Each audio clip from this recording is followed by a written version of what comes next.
What's cracking, everybody? Welcome back to the channel. New video. Right now, Tory Lanez is a hot topic. And because Tory Lanez is a hot topic, so is Tehachapi State Prison. And I went through Tehachapi in the 90s. And so I want to give you guys a little rundown. Those of you that are, I notice there's a lot of people that are interested in the Tory Lanez story, what happened to him, and people are curious about the prison. I don't know which yard he's on, but I'm going to tell you a little bit about Tehachapi. So Tehachapi, back when California decided that they wanted to do away with San Quentin and Old Folsom being level 4 maximum security prisons because of all the blind spots, they decided to create a new design, a new model, the most maximum security level in California. And that was a level 4 180 design prison. Tehachapi was the first one built. And when they built it wrong. They built blind spots into it. As I said in my last video, the corridor. See, when you go into all the other 180s, Pelican Bay, Corcoran, Salinas Valley and all that, when you go into the building, there's a rotunda that's kind of open. And then you'll see a section door, and then you walk a little ways, you'll see another section door, and you go to the end, there's a section door. There's next to that section door, there's usually another door which leads out to the concrete yard, what they used to call the shoe yards. Well, when you walk into Tehachapi, you enter the building, you enter into a narrow corridor. When you go into the pods themselves, or the sections themselves, the cops can't see into the showers. They can't see into the cells. So when they built Tehachapi, they were trying to build a new design to take away blind spots, and they built a whole bunch of them into that prison. And so right from the beginning, that prison was built in 1987. It was a shoe briefly, and then not too long after that, it became, at least, I can't speak for the blacks, the others, or the northerners, but I know as far as southerners and whites, Tehachapi became a trash yard, a junkyard, a place where victims went, rats went, dudes that had gone against the grain. They wound up being there because CDC had no PC back then, no SMY. So they had New Folsom A facility was like the only yard they would put high-powered, super high-value targets. They would house them there, a few of them there. And then you had Tehachapi where they would land up there. The difference between the two places was you couldn't just accidentally get sent to New Folsom A facility. But the CDC would send you to Tehachapi 4A and 4B. Those are they call them Tehachapi Max. 4A, 4B. And they were sending active, solid dudes, and they were hitting the yard with dudes who were high-value targets, former legends, rats, dudes who just laid down, dudes that got hit. It was a setup. That's what they were doing to people. But there wasn't a concerted effort by the CDC to flip the yard. It was more like, this dude's a problem, send him over there, and they would either catch a shoe term, a court case, or the cops would kill him. That's what was going to happen when you went to Tehachapi, if you were a good dude, right? So, getting out of the shoe in 1997, they started endorsing people to Tehachapi. No one in Pelican Bay knew, are we going to a yard that's been cleared completely out? Are we going to go in there and have to fight our way in and establish it? Like, nobody knew what to expect. And I remember leaving Pelican Bay. I got out of the shoe, went to B facility. And then I remember leaving Pelican Bay.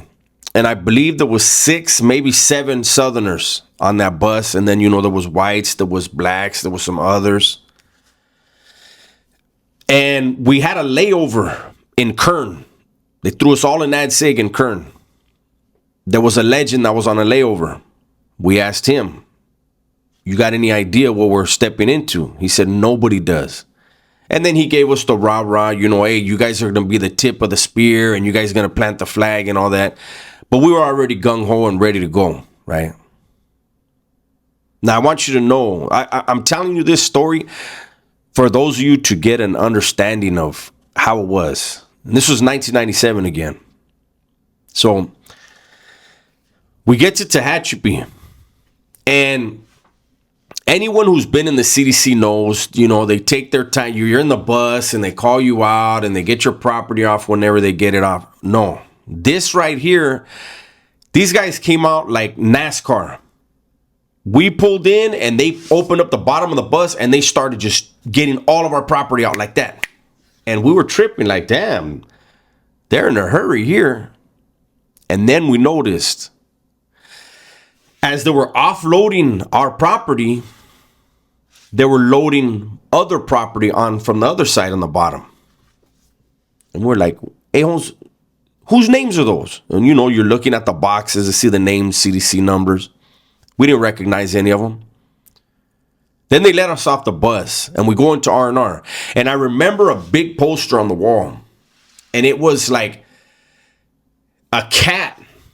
In the middle of the poster was a cat. And it was surrounded by like 100 dogs. And it said,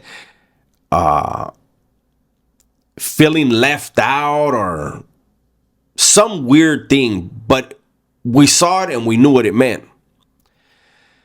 That was a trash yard. That cat in the middle on that poster was supposed to be an active dude going onto the yard with all the trash. So we looked at it and we kind of laughed like, yeah, okay. I mentioned in another video that there were 2 dudes on the bus with us that we knew had to go. But they weren't high value targets. So we know who they are. We know they're going to go on the same tiers with us. So we got them, okay, we know who these guys are. But I want to tell you that this was the weirdest thing I ever experienced. Once we had all gotten stripped out and got our blues and all that stuff, they escorted us from R&R to 7 block. 8 block was the whole. 7 block, 2 sections were regular, and then one of the sections, I believe we were in C section, was orientation, the fish tank. When I tell you this is the weirdest experience I ever saw, weirdest thing I ever experienced in there, you won't understand unless you're an ex-convict and you've been on these level 4 yards. Check this out. The cop stayed at the door. The section door open. We're all in the rotunda in a line. Like I said, it's a skinny corridor. And the cop calls out a name. And he's calling 2 names out.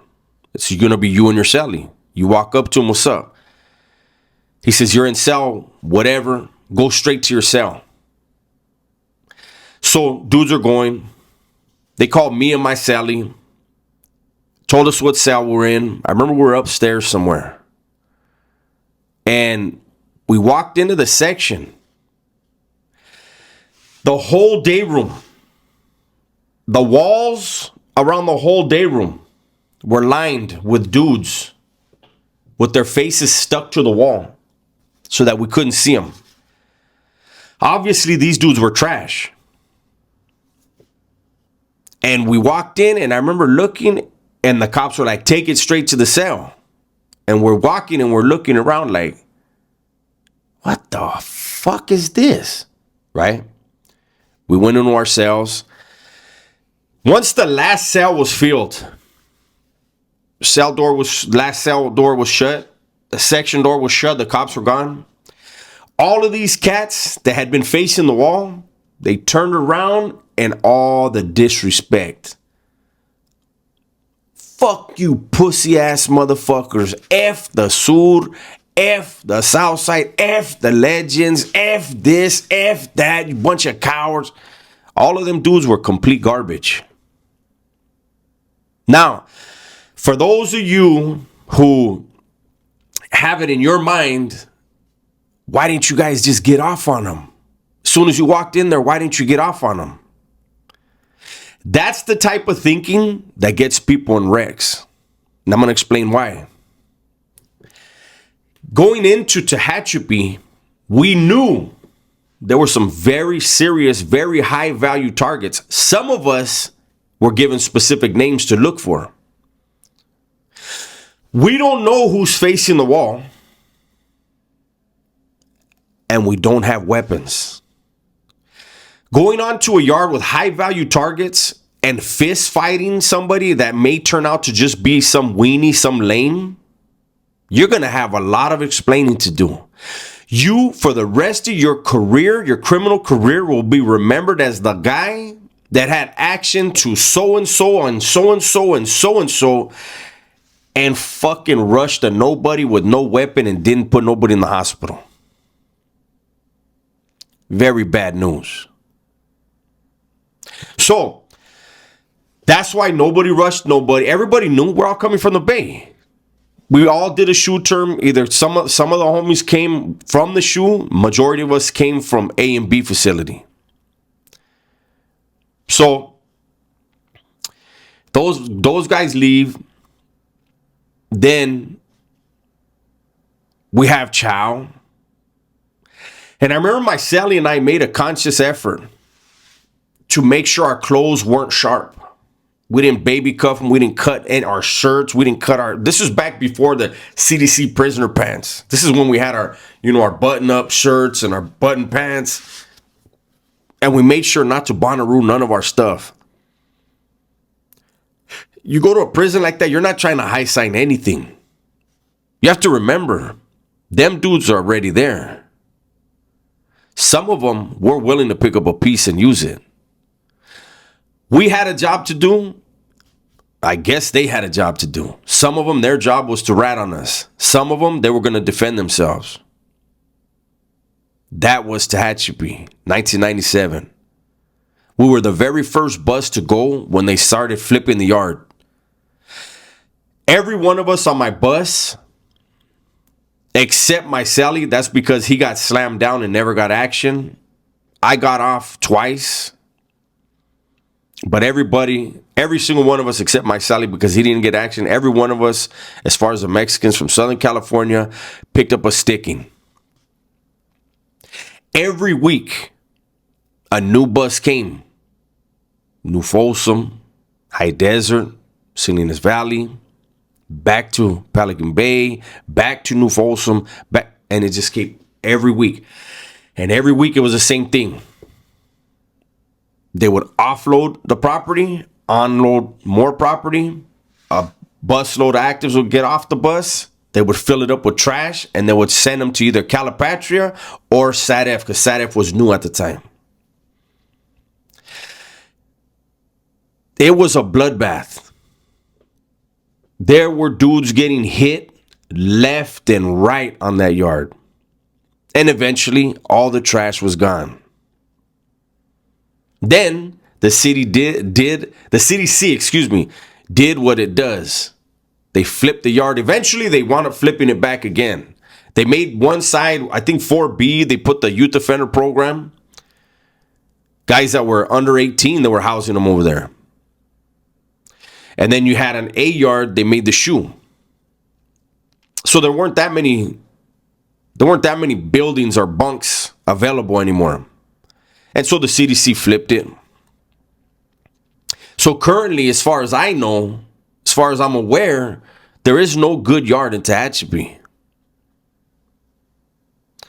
So I don't know what, I guess Tory Lanez is rapping about being GP, and the dude that hit him obviously wasn't.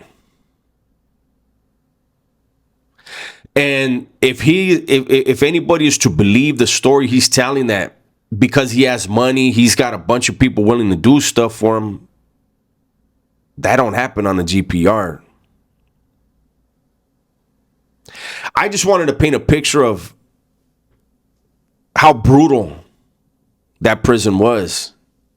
I don't know what it is now, but a lot of guys, a lot of Southern Mexicans were killed by cops there for trying to attack people or for getting their hands on people, obviously with a weapon, and the cops weren't playing. That's my video for today. Hopefully you guys enjoyed it. Everybody, please be safe, be smart, and tell the ones you love that you love them, man. I'm out of here.